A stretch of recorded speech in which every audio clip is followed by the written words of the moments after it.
to tackle this matter, which goes back to this Leahy law. And I'm glad that this collaboration is now happening. We're working together, and we share the same objectives. So it's not something that necessarily has to be tied to some pecuniary interest or economic interest. No, you can see how it is interconnected. If you allow terrorists to continue to breed in the Sahel, which is affecting us because we're neighbors, they cascade down into Nigeria. Same way, they will move further up into Europe, and they will move into North America and Asia and other parts of the world. So it's clear.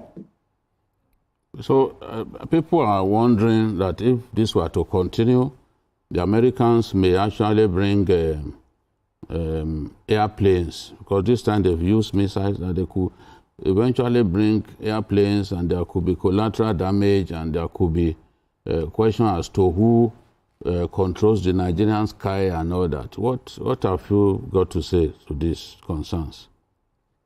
We have a responsible government. We have a responsible leader, President Bola Ahmed Tinubu, and all the decisions that are taken are weighed, they are contemplated upon, and we are a sovereign entity.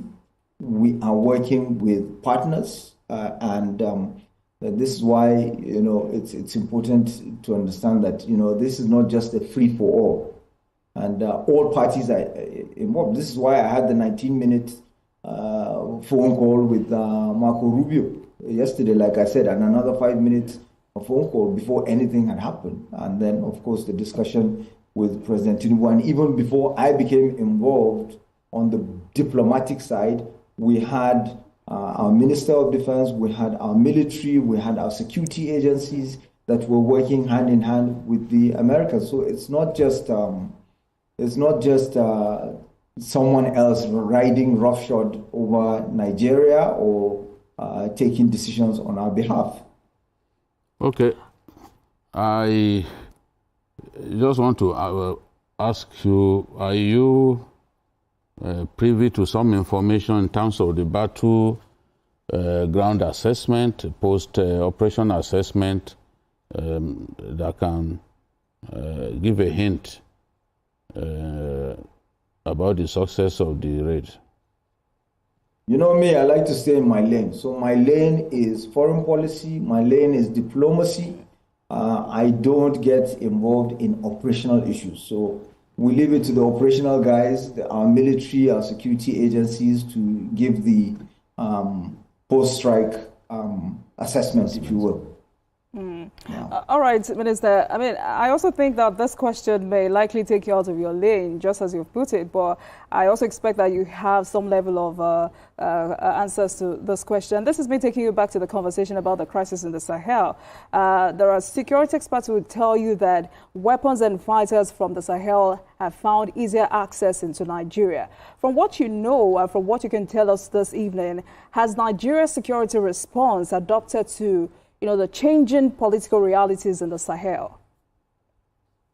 Well, we've been trying our best to adapt and to adjust, but it's not easy. It's not easy because, first of all, like I said, the Leahy law meant that we weren't being sold the right equipment. We weren't being given, and it's not just about a direct sale from the U.S. to Nigeria. Anything manufactured by the U.S., for instance, or even not manufactured by the U.S., but certain components come from the U.S., would mean that they cannot be supplied to Nigeria. So this is the problem with this Leahy law. And there was also But the Leahy law was there when they sold to Kano Jets, when America sold to Kano Jets.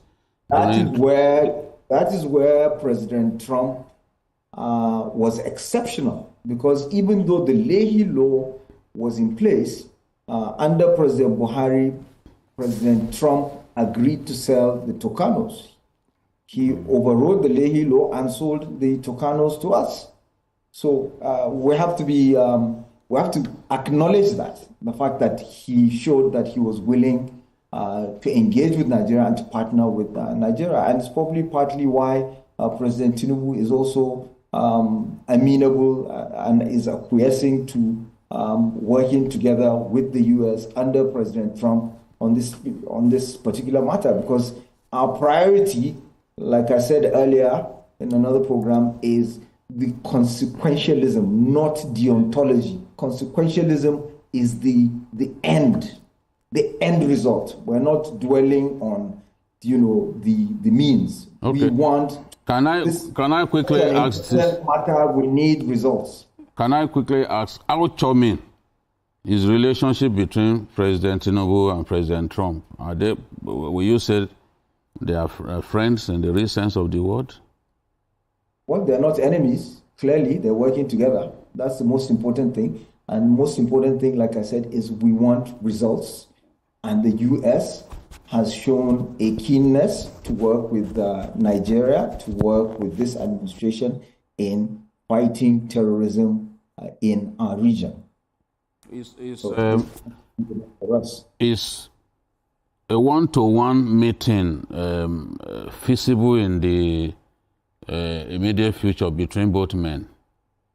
It's feasible, but so long as we're getting results, that is not the priority. The priority is we get results. We go after these terrorists, we tackle this issue of terrorism that is killing Nigerians, that is leading to the loss of lives and property, and that affects not just Nigeria, but other countries in the region. So that should be our priority. When you have as a friend of mine said to me, when you have a flat tire in the middle of a forest, when you're driving, when somebody comes to help you with to change the tire and put the spare tire, you're not going to start asking questions about where he's from, what clothes he's wearing, your priority is just let us change this spare tire so that we can move on. All right, then, Minister of Foreign Affairs, Yusuf Toga, thank you so much for speaking with us tonight. I mean, clearly this is an operation that gladdens the heart of many Nigerians, but despite foreign support, we're hopeful that Nigeria takes charge internally. Thank you so much for your time, and please enjoy the rest of your evening and happy holidays. Thank you very much. Thank you for having me. Thank you. Thank you. Right, so gentlemen, there you have it. I'm already looking forward to the next strikes. All right, we're out of time, but in 30 seconds.